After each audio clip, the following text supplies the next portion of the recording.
Hello folks, this is Alan. Welcome to my channel. Let's go to the next chapter of Sword and Fairy 7. Losing the delivery of boy parcel, the giant eagle goes back to its master Kui Yu, the very demon lady chief that Xiu Wu has been after. Is abducting child the very reason Kui Yu is wanted by heaven? Probably not. The abducted boy is called Ziqiu, a so-called chosen child living in the neighbor sect Tianshi. He has no memories of either his parents or the prior time before he is brought to the sect. The Tianshi mentor kept Ziqiu in a high-security tower by so-claimed health and hygienic reason, pretty much like a COVID isolation without a feasible future. And the mentor and a few designated disciples are the only persons he's ever met and allowed to contact since the custody. But Ziqiu seems quite happy about this break free. So thanks to that giant eagle, this field abduct mission turned out to be a prison break on the run, and this saving encounter establishes a reliant attachment between Ziqiu and Qingshu.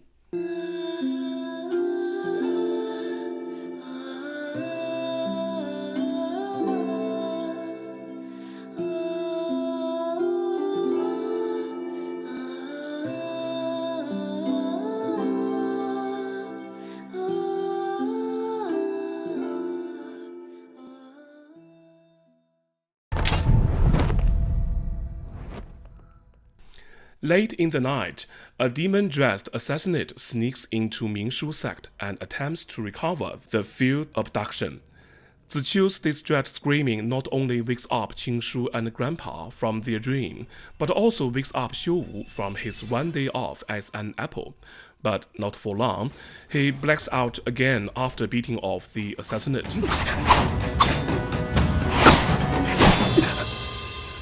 Sleep tight again, my apple boy.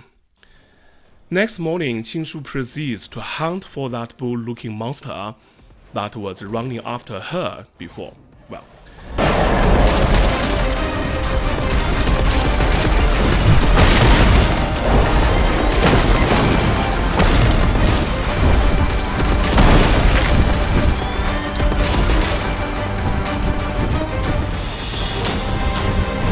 就是这里，彩莲，冲过去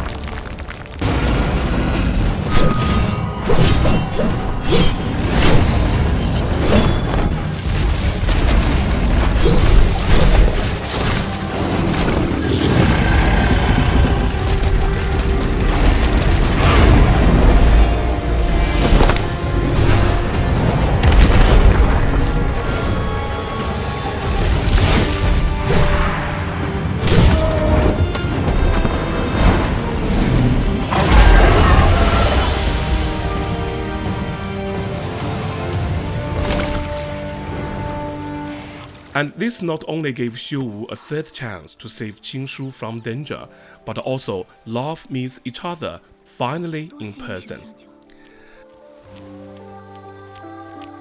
我明白了，是你救活了我。什么？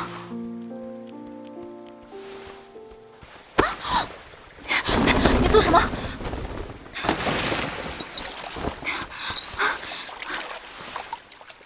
修武。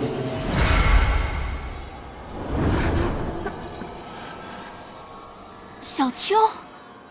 A deep voice from the sky interrupts this romantic encounter when a 3D golden holographic image appears behind Ziqiu. This 3D image is a projection of Ao Xu, who is the in charge of law and order in the heaven, and the very person who issued the arrest of Kui Yu and the owner of the lost holy weapon Chunzi sword. Serving as a chosen child, Ziqiu is the right vessel to project Ao Xu's image in the human realm. So the question is, why needs a project vessel for a deity presentation in human realm? Can they just fly down, or simply yield from the sky, or whisper in your dream? In some concepts of Chinese mythology, there was once a great war in the human realm between deity-human alliance and demon. The battle ended up with the victory of the alliance, but the very presentation of deity's superpower disturbed or even destroyed the essential orderliness of the human realm. In order to restore the human order, no deities would be allowed to present themselves in any form in the human realm.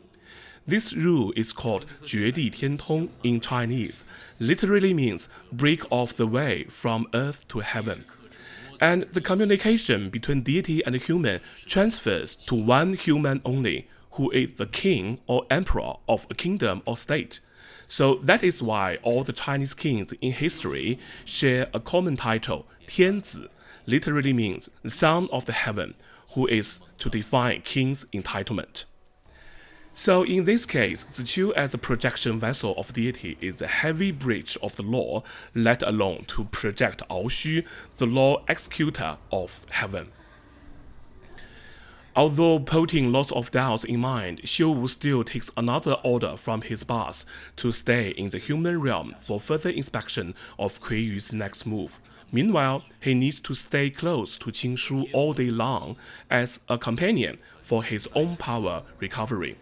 The same way as Qing Shu practiced with her spiritual companion, so the pair could share the power and level up all together. And Xiu Wu even joins Ming Shu's sect as a junior fellow disciple. Yeah, right.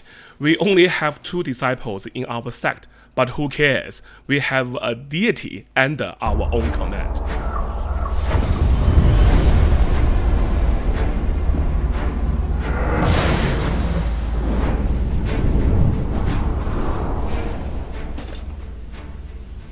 The Tianshi mentor Meng Zhang calls for a summit meeting to the mentors from all sects. He even discloses the very existence of Ziqiu as the chosen vessel of deity, and he's seeking advice for preventing potential intrusion from demon to human. Before the Day 1 agenda reaches any conclusion, Kui Yu launches the 3rd abduction right towards the conference venue of the summit and the tower for Ziqiu's custody.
Ending up with nothing in grasp, the demon has to retreat by transporting away with Chunzi's sword.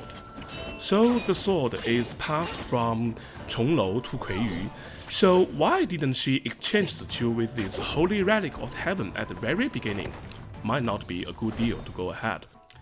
Heading back to her own sect, Qingshu meets with a visiting friend from Xianxia sect, Bai Moqing, who joined the summit meeting with her mentor. The new team made a plan to find more spiritual companions for the sect. Yeah, right. The whole world is right there waiting for you to be saved, but you decide to hunt Pokemon first. Well, have fun and all the best. Subscribe, stay tuned, and we will learn more in the next chapter.